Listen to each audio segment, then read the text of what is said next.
안녕하세요. 오만사입니다. 저는 결혼 6개월 차 신혼새댁입니다.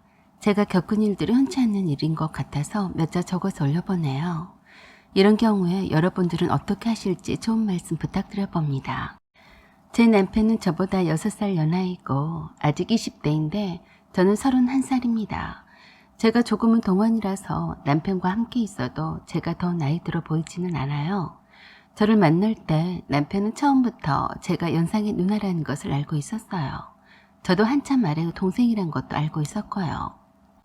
그런데 참 인연이란 게 묘하더라고요. 이렇게 부부 사이가 될 줄은 꿈도 꾸지 않았었고 상상도 못했었는데 운명이었는지 사귄 지 1년 만에 결혼을 하게 되었습니다. 사실 교회에서 누나 동생 사이로 만났어요. 더 정확히 말하자면 성경 공부반의 선생님과 제자 사이로 만났습니다. 양쪽 부모님들도 서로 잘 아는 사이였고 자주 왕래도 하는 사이였어요. 그래서 남편도 이쁜 누나 집에 핑계 삼아서 놀러도 자주 오고 교회에서도 자주 마주치다 보니 그렇게 정이 들어버렸고 결혼까지 하게 되는 연인 사이로까지 발전했습니다. 시부모님이 참 좋으신 분들이세요. 시어머니는 전문대학의 교수이시고 시아버님은 자동차 부품 하청 제조 공장을 운영하고 계시는데 오랫동안 봐왔던 분들이라서 저희 부모님도 결혼을 흔쾌히 승낙하셨었죠. 시부모님도 제가 연상이어도 좋아하셨어요. 저처럼 능력 있고 똑 부러지는 아가씨는 없다고 하실 만큼 저를 좋아하셨습니다. 천방지축이고 말도 잘 안 듣는 아들인 남편을 사람으로 만들어 주었다고 늘 저에게 고마워하셨어요. 사실 저는 몰랐었는데 남편에게는 제가 첫사랑이어서 무진장 제 눈에 들려고 많이 노력했었다고 하더라고요. 사춘기 시절엔 사고도 많이 치고 다녔고 교회에도 잘 나오지도 않고 나쁜 친구들과 어울려서 꽤나 시부모님의 속을 썩였다고 했습니다. 가출까지도 여러 번 했었다고 하더라고요. 지금의 순둥이 같은 남편을 보면 정말로 그랬을까 싶을 정도로 그때 당시에는 심란했었다고 했습니다. 좋은 환경에 좋은 부모 밑에서도 저렇게 삐뚤어지기도 하는 거구나 싶을 정도로 학교도 감히 나가지도 않고 딴 데로 돌아다니기도 했다더라고요. 남편 말로는 그냥 답답증이 나서 맘대로 돌아다니고 싶어서 충동적으로 그랬다고 하는데 늘 자유로운 영혼을 꿈꿨다고 했습니다. 그랬던 남편이 억지로 시부모님의 손에 의해 끌려갔던 교회에서 저를 본 후로 달라졌다고 하더라고요. 그래서 시부모님은 항상 저를 보고 복동이라고 하십니다. 저는 시부모님의 사랑과 착하고 성실하고 어린 남편이 있어서 더할 나위 없이 행복합니다만 조금 아쉬운 점도 있었어요. 바로 한참 어린 남편의 여동생이 신우였어요. 참 이상하게도 신우와는 잘해보려고 노력하는데 힘들었습니다. 저와는 8살이나 나이 차이가 나는데 좀처럼 사이가 좋아지질 않았어요. 남편에게 하나밖에 없는 여동생이라서 각별히 신경을 써주고 싶었는데 오히려 저를 더 밀어내더라고요. 늦둥이 동생도 이뻐하지도 않았고요. 그냥 막내 자리를 어린 동생에게 뺏겨서 부모님의 사랑을 독차지를 못하니 그런 건가 싶었네요. 다 큰 성인이어도 부모 앞에서는 어린아이나 마찬가지이니까 그런가 보다 했습니다. 그것 말고는 저의 결혼 생활은 순탄할 줄로만 알았습니다. 남들처럼 시댁이 어렵거나 어색하지도 않았고 잘 알던 사이라서 따로 적응 기간도 필요하지 않았었고 더더군다나 시부모님의 사랑을 듬뿍 받고 있으니 이보다 더 좋을 순 없다고 생각했습니다. 저는 결혼하기 전에 다니던 회사를 그만두고 자그마한 일이라도 내 사업을 하고 싶어서 아이템을 찾고 있는 중이었어요. 어느 날 아버님이 저에게 전화를 하셨습니다. 시어머니께서 갑자기 어지럽다고 해서 병원으로 가야 하니까 7살 도련님을 가는 길에 맡겨도 되겠냐고 물으셨어요. 시어머니가 편찮으셔서 병원에 가신다는 말에 걱정이 되었습니다. 늦둥이 도련님은 7살인데요. 시어머니께서 46은 늦은 나이에 낳으신 남편의 동생입니다. 신일만 제외하고는 늦둥이 도련님이 귀여워서 어쩔 줄 몰라 합니다. 시댁에서는 대장이었어요. 저한테는 형수라고 부르지 않고 누나라고 부릅니다. 처음부터 그렇게 불렀기 때문에 형수라는 말이 어색해서 누나라고 불러도 그냥 뒀습니다. 남편이 늦둥이 도련님을 엄청 아껴서 결혼 전에 데이트할 때도 데리고 함께 나들이도 가곤 했습니다. 그래서 저를 잘 따랐어요. 오로지 막내 자리를 뺏긴 신우이만 늦둥이 도련님을 싫어했습니다. 신우이는 아버님 회사의 사무실로 출근을 한 지 얼마 안 되었어요. 그래서 이래저래 퇴근 시간 일정치도 않고 잔업도 남아있으면 다 하고 퇴근해야 해서 도련님을 돌보기가 어렵다고 하더라고요. 사실은 그건 핑계이고 신우이가 늦둥이 도련님을 싫어해서 돌보려고 하지 않기 때문에 저에게 아버님이 부탁하는 것이었죠. 말 7살이지 오냐오냐고 키웠기 때문에 엄청 나대고 다녀서 웬만한 사람은 한 공간 있다가 지치고 말 정도입니다. 곧 학교도 갈 나이인데 시부모님은 걱정을 많이 하셨습니다. 그렇게 해서 잠깐 맡기실 것처럼 했던 늦둥이 도련님과의 동거가 시작되었습니다. 평소부터 이상 증세를 보여서 힘들어하셨던 시어머니께서 건강진단을 받으셨는데 폐암 진단을 받으셨어요. 엄청 건강해 보이셨고 혈색도 나빠 보인 적이 없었는데 모두들 놀랐었죠. 시어머니께서는 바로 병원에 입원을 하셨고 각종 치료를 위해서는 가족들과도 면회가 자유롭지 못하더라고요. 일단 아버님께서 시어머니 곁을 지키시고 계셨는데 늦둥이 도련님의 걱정을 많이 하시길래 저와 남편이 잘 보살필 테니 도련님 걱정하지 말라고 말씀을 드렸습니다. 그랬더니 아버님이 저에게 그러셨어요. 미안하다. 신혼인데 너한테 어린 시동생을 맡기다니.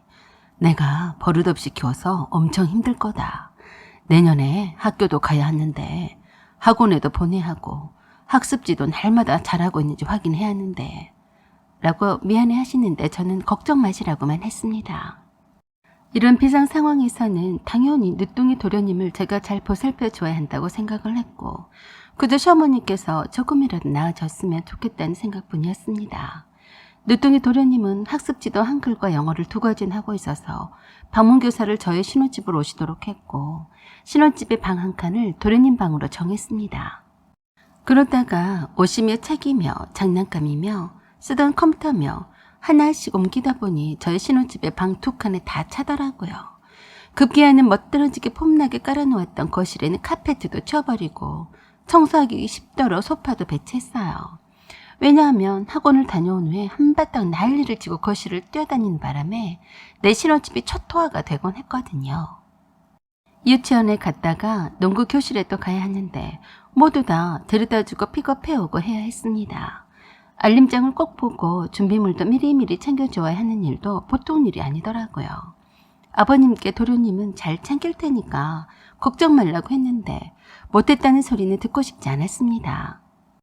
늦둥이라서 애지중지하시는 시부모님이 걱정을 많이 하실 텐데 도련님을 잘 케어해서 마음을 놓이고 치료만 집중할 수 있게 해드리고 싶었습니다.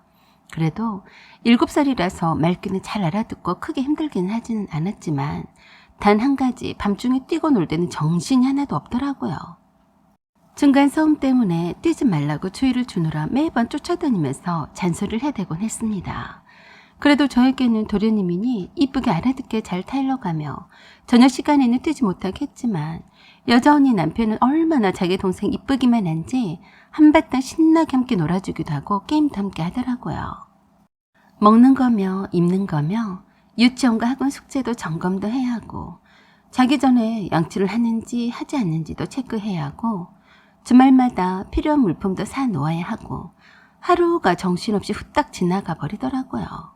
저밖에 도련님을 돌볼 사람이 없어서 저도 어쩔 수 없다고 받아들였었죠. 남편은 그러는 제게 참 고마움을 표시하기도 했고 일찍 퇴근하고 돌아와서 도련님을 잘 챙기려고 했어요.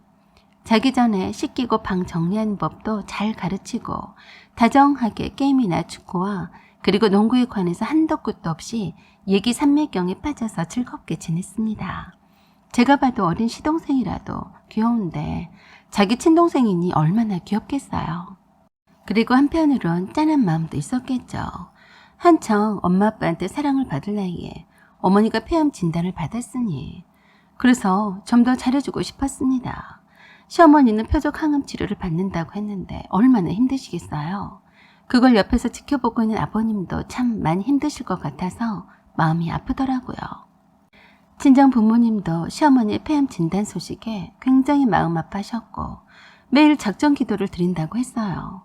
아버님이 시어머니 병실을 매일 지키고만 있을 수는 없어서 남편과 야간에는 교대를 하곤 했습니다. 아무래도 장기 치료를 해야 할 것만 같아서 아버님이 회사 일을 많이 줄였어도 회사 일도 챙겨 했기 때문에 남편과 시누이가 번갈아 가면서 시어머니 야간 병실을 지켰습니다. 시어머니는 가끔씩 도련님을 데리고 가면 저에게 눈물을 흘리면서 고맙다고 하셨어요. 친동생처럼 잘 챙겨줘서 걱정이 없다면서 제가 복을 받을 거라고 하셨었죠. 저는 그럴수록 어린 도련님이 시어머니 병 때문에 마음을 다칠까 봐서 세심하게 더 신경을 쓰려고 노력했습니다. 사랑하는 남편의 친동생이니 저에게도 가족이나 마찬가지였으니까요. 시어머니는 표적 항암 치료가 다행히도 효과가 있었다고 했습니다. 그러나 체력을 더 키운 다음에 2차 항암 치료가 가능하다고 하더라고요. 아버님이 시어머니의 체력 보강을 위해서 지방에 있는 편백숲이 우거진 곳에 요양을 하러 가신다고 했습니다. 주변에 걱정을 하는 많은 사람들 덕에 암에 좋다는 식품과 약재들을 많이들 보내주셨는데 좋은 공기를 쏘이면서 아버님이 시어머니를 살리시겠다고 다짐하면서 내려가셨어요. 내려가시기 전에 도련님에게 형수 말을 잘 들어야 한다며 신신당부하면서 엄청 눈물을 흘리시더라고요. 절대 도련님 앞에서 눈물을 보이지 않으려고 하셨는데 어쩔 수 없었는지 눈물보가 터져서 저도 남편이나 시누이도 한참을 울고 말았습니다. 한번 요양하러 내려가서 낫기 전까지는 다시 올라올 기약이 없었기 때문이었어요. 병원에서 할 수 있는 것은 다 해봤고 지방의 병원 기록도 다 이송해 놓은 상태라서 추가적인 항암 치료도 그곳에서 가까운 병원에서 받으신다고 했거든요. 유난히도 시어머니는 저를 향해서 뭔가 말을 할까 말까 하는 그런 표정이 역력해 보였습니다. 그건 아마도 어린 도련님을 제게 맡기고 떠나게 되어서 마음이 많이 걸려서 그런 걸 거라고 생각해서 제가 시어머니께 말씀을 드렸어요. 어머니 낳으실 생각만 하세요. 여기는 저희가 다 알아서 잘할 거예요. 도련님 걱정일 낭은 절대 하지 마시고요. 보고 싶으시면 언제든지 영상통화하면 되잖아요. 저에게 고맙다고만 하시고 아버님과 함께 떠나셨어요. 아버님의 회사 일은 남편이 한 번씩 체크해서 아버님께 보고하는 형식으로 한다고 했습니다. 남편이 그 일 때문에 다니는 회사를 그만두고 시누이와 함께 아버님의 회사를 다니기로 했어요. 정말로 시어머니가 암 진단을 받은 지 2달 사이에 많은 변화가 생겼네요. 팔자에도 없는 늦둥이 도련님을 독방 육아를 하게 되었고 더불어서 내 사업을 하겠다던 그 의지와 포부는 어디로 날아가 버렸는지 모르겠고 짧은 신혼의 단꿈은 진작에 저 멀리 날아가 버렸습니다. 그래도 그렇게 불만스럽지는 않았어요. 암투병으로 힘드실 시부모님을 생각하면 그럴 새가 없었죠. 다만 어린 도련님을 케어하는 것이 보통 힘든 게 아니더라고요. 모두 다 처음 경험해본 거라서 더 그런 거겠죠. 가끔씩 친정엄마가 오셔서 반찬도 해주시고 주방일도 해주셔서 다행이었어요. 그날도 도련님을 유치원에 데려다주고 와서 친정엄마가 오셔서 도련님의 일주일치 반찬거리를 해주고 계셨어요. 저는 한숨 돌리고 커피 한 잔을 마시면서 친정엄마와 이런저런 얘기를 나누는 중이었는데 밖에 어떤 젊은 여자가 도련님의 이름을 대면서 찾아왔습니다. 여기 김정순의 집이죠? 누구신가요? 정호 씨가 주소를 안 가르쳐줘서 알아내느라 혼났네. 뜬금없이 제 남편의 이름 거들먹거리길래 깜짝 놀라서 다시 물었습니다. 제 남편을 어떻게 아세요? 이렇게 밖에다 세워두고 말할 건가요? 얘기가 긴데요. 그래서 일단 들어오라고 했어요. 그리고 따뜻한 과일차를 내어왔더니 그러더라고요. 아니요, 미안하지만 속이 타서 그러니까 냉수 한 잔 부탁해도 될까요? 네, 그러시죠. 그 젊은 여자는 거실을 요리조리 둘러보면서 혼잣말로 중얼거렸습니다. 참 잘해놓고 사네. 누구는 치질이도 복도 없어서 못 죽어 겨우 살고 있는데. 말하는 꼬락사니까 보통 여자가 아닌 듯 했는데 궁금하기 짝이 없더라고요. 무슨 일로 오신 거죠? 도련님과는 어떻게 드시는데요? 그러자 그 여자가 허허 웃으면서 그러더라고요. 도련님이라고 했어요? 네? 세상에, 여기 호구 한 명 납시했네. 도련님은 무슨 얼어 죽을 도련님. 아니, 도대체 누구신데 그러시는 거죠?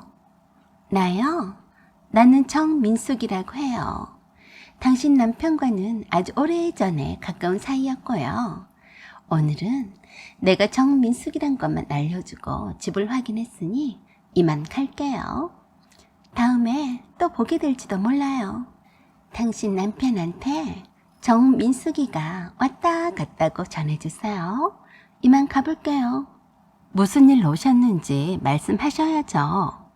그냥 남편한테 전하세요.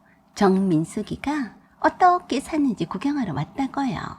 그리고 현관문을 열라더니 나갔습니다. 참 황당했고 남편이 아는 사람이라고 해서 더 조건이 없더라고요. 뭐 저런 미친 여자를 안다고? 어이가 없네 라고 생각을 하면서 곧바로 남편에게 전화를 해서 물었더니 순간 남편의 목소리가 떨려오는 것 같은 느낌을 직관할 수 있었어요. 아무래도 수상다했습니다. 누구냐고 덧붙였더니 당황하면서 퇴근 후 집에 가서 얘기해주겠다고 하더라고요. 그날 저녁 퇴근해서 집에 올 시간이 한참이나 지났는데도 남편은 오지 않더니 자정이 다 되어서야 집에 들어왔습니다. 전화를 해도 받지 않아서 이상한 생각이 들었어요. 순간적으로 오전에 왔던 그 여자 때문일 것만 같았거든요. 늦둥이 도련님은 이미 꿈나라에 있었고 늦게 온 남편을 안방으로 데려와서 물었습니다. 왜 늦게 왔냐고요. 그랬는데 제 얼굴을 쳐다보지도 못하고 제 두 손을 잡고 고백할 것이 있다고 했습니다. 순간 가슴이 철렁하는 게 심각한 뭔가가 있구나 싶었어요. 그리고 옷도 갈아입지도 않은 채로 제 앞에 무릎을 꿇고 말했습니다. 부탁이 있는데 난 당신을 정말 사랑해. 그리고 당신을 힘들게 하고 싶지도 않아. 이 마음은 진심이란 것만 알아줘. 그래서 알았다고 하고서는 말하라고 했습니다. 그랬더니 남편의 입에서는 놀라운 말을 꺼내놓더라고요. 한참 10대 사춘기 때 질 나쁜 친구들과 어울려 다녔었는데 그때 처음으로 사귀었던 여자친구가 있었다고. 그 여자친구가 바로 정민숙이란 여자라고 했습니다. 그런데 그게 뭐 어쨌다고? 그 여자가 정수 친엄마야. 뭐? 정수라면 도련님? 무슨 소리 하고 있어? 미안해.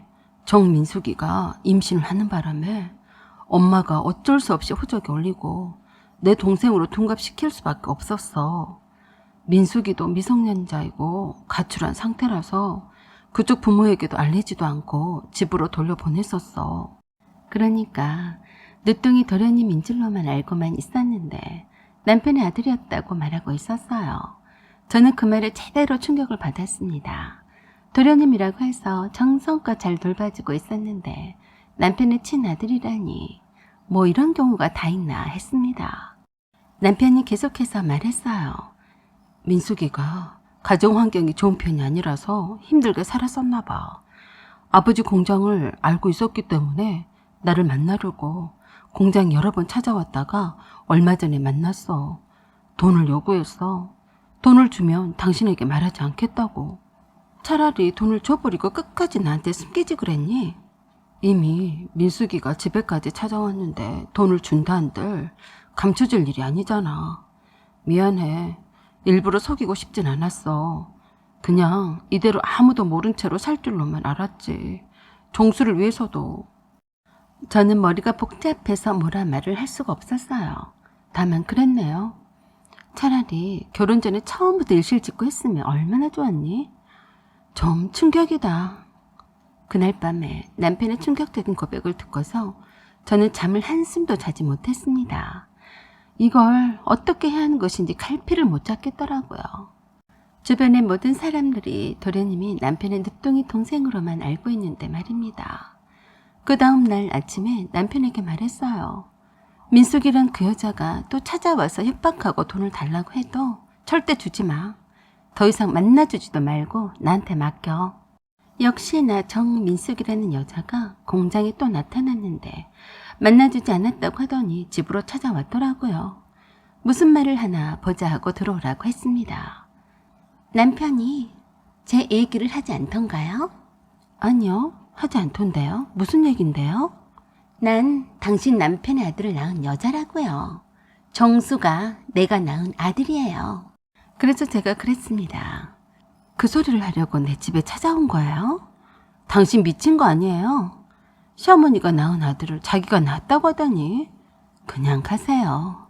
그런 이상한 소리를 하려면 가라고요. 그러자 산모 수첩이랑 태아 사진을 보여주면서 이게 그 증거라고 내놓더라고요. 그래서 제가 그랬어요. 이게 다 무슨 소용이에요?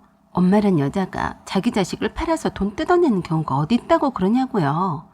나한테는 안 통하니까 다른 데 가서 사기쳐요. 그래?